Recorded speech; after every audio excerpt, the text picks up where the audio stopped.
One of the exciting new features in Video Studio Pro X7, it now comes in the 64-bit version, and that is really great news. With all the new cameras coming out producing HD, 4K, or even 8K, our video editing software must be able to handle that type of volume.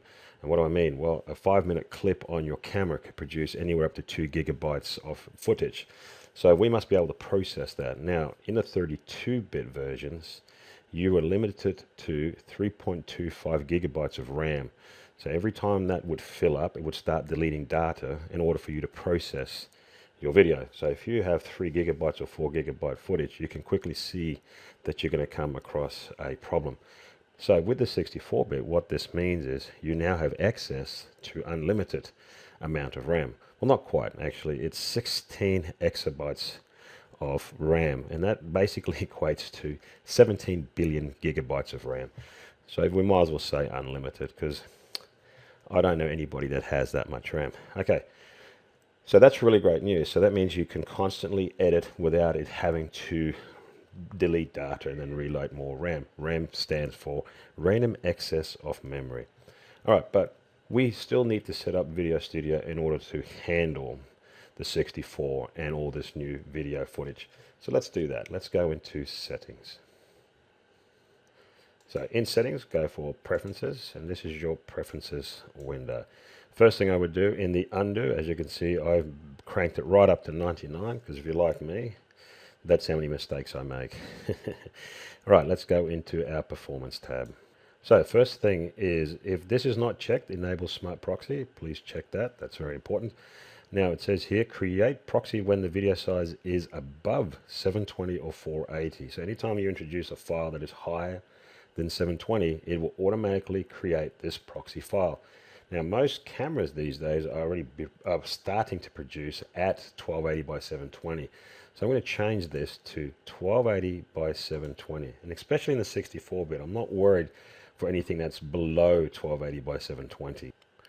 Proxy folder, just leave that at default. And now we need to change the properties. Auto generate proxy template. If I check this now, you can see that the properties won't match my new settings, 1280, and this is 720. So let's create a new properties.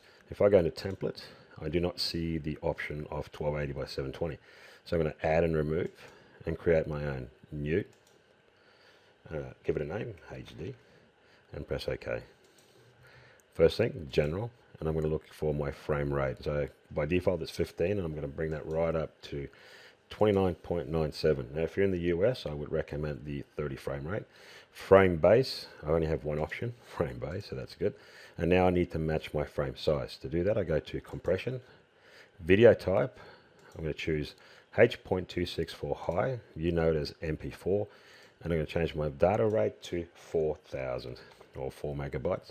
I'm going to go back to general, and in my standard I now have a new option. If I do the drop down, I can see here 1280 by 720. I'm going to press OK, and I'm going to close it.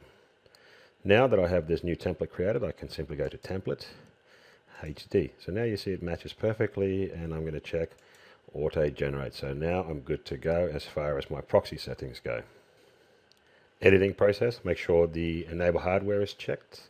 File creation, so this is when you want to render out your file, make sure both are checked. Enable hardware, decoder, and encoder. Now if encoder is grayed out, this basically means your GPU does not support this. And last, performance optimization, have this checked as well, and this is very important because this will optimize your performance of using the 64-bit version. So in part 2, I'll show you how to set up your project settings ready to edit out high definition videos.